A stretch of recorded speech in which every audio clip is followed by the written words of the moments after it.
کی اورحان غازی، جس کے حجے میں اورخان 1281 مارچ 1362 1323 سے 1362 تک عثمانی بیلک کا دوسرا بیٹا تھا، اس سوگت میں پیدا ہوا۔ عثمان آئی اپنے دور حکومت کے ابتدائی مراحل میں اورحان نے شمال مغربی اناطولیہ کے بیشتر علاقوں کو فتح کرنے میں اپنی توانائیاں مرکوز کی۔ ان علاقوں کی اکثریت بازنطینی حکمرانی کے تحت تھی اور اس نے اپنی پہلی جنگ پیلیکانون میں بازنطینی شہنشاہ اینڈروکیوس پیلیوگوس کے خلاف جیتی۔ اورحان نے بالیکسر کے کاراسیو اور انقرا کے احیس کی زمینوں پر بھی قبضہ کر لیا۔ 9 سالہ بازنطی شہنشاہ جان پالیوولگوس کے عروج کے ارد گرد خانہ جنگیوں کے ایک سلسلے نے اورحان کو بہت فائدہ پہنچایا۔ اس نے عثمان جنگجوؤں کو مہارانی ڈاؤچر کی حریف قوتوں کے خلاف کام میں لایا گیا اور انہیں تحریس کو لوٹنے کی اجازت دی۔ 1352 تا 1397 کی بازنطینی خانہ جنگی میں کانٹا کوزینوس نے عثمانی افواج کو جان پنجم کے خلاف استعمال کیا گیا، جس نے انہیں 1352 کے آس پاس چیمپے میں یورپی قلعے کے استعمال کی اجازت دی۔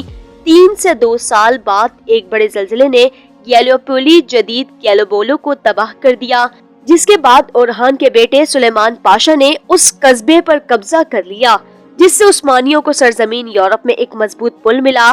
مسلم اسکالر ابن بطوطہ کے مطابق اورحان ترکمان بادشاہوں میں سب سے بڑا اور دولت زمینوں اور فوجی قوتوں میں سب سے امیر تھا۔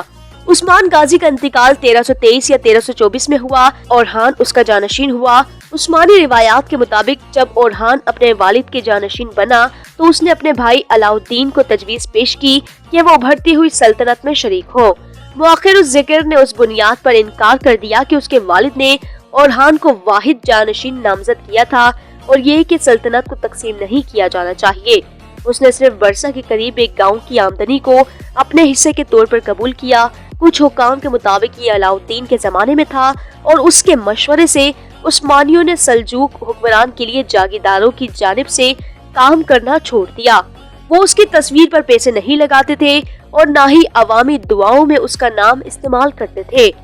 ان تبدیلیوں کو دوسروں نے خود عثمان سے منسوب کیا، لیکن مشرقی مصنفین کی اکثریت علاؤالدین کی جانب سے منسوب کرنے پر متفق ہے۔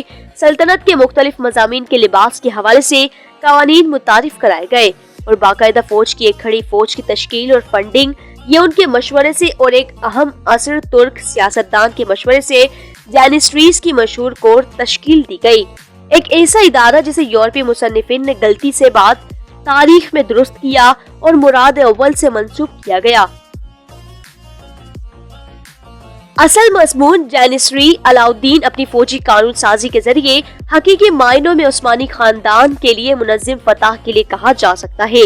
اس کے لیے عثمانی بلیک لیل کے لیے باقاعدہ معاوضہ اور نظم و ضبط کے ساتھ پیدل فوج اور گھوڑوں کی ایک کھڑی فوج کا انتظام کیا گیا۔ فرانس کے چارلس VII نے اپنے 15 مستقل کمپنیاں قائم کرنے سے ایک صدی قبل، جنہیں عام طور پر پہلی جدید اسٹینڈنگ آرمی کہا جاتا ہے۔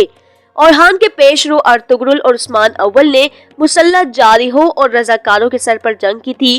یہ فوج گھوڑے پر سوار ہو کر اپنے شہزادے کے جھنڈے تک پہنچی تھی جب ہر مہم کے لیے بلایا جاتا تھا اور مہم ختم ہوتے ہی اسے ختم کر دیا جاتا تھا۔ علاؤالدین نے تنخواہ دار پیدل فوج کے ایک کور تشکیل دے کر مستقبل میں کسی بھی کامیابی کو یقینی بنانے کا عزم کیا، جسے خدمت کے لیے مستقل طور پر تیار رکھا جانا تھا۔ ان فوجیوں کو یا پیاڈا کہا جاتا ہے۔ وہ اپنے کمانڈروں کے ساتھ دسیوں، سینکڑوں اور ہزاروں میں تقسیم تھے۔ ان کی تنخواہیں زیادہ تھی اور ان کا غرور جلد ہی ان کے خود مختار کو کچھ پریشانی کا باعث بنا۔ اورحان نے انہیں ایک چیک فراہم کرنے کی خواہش ظاہر کی اور اس نے اس مقصد کے لیے اپنے بھائی علاؤالدین اور کارا خلیل چنارلی ہاؤس آف کندر سے مشورہ کیا، جو شادی کے ذریعے شاہی گھر سے منسلک تھے۔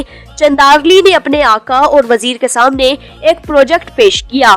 اس میں سے مشہور کارپس آف جینریسیز نے جنم لیا، جسے ایک طویل عرصے تک بلکان اور وسطی یورپ کی لعنت سمجھا جاتا تھا، یہاں تک کہ اسے سلطان محمود دوم نے 1826 میں ختم کر دیا۔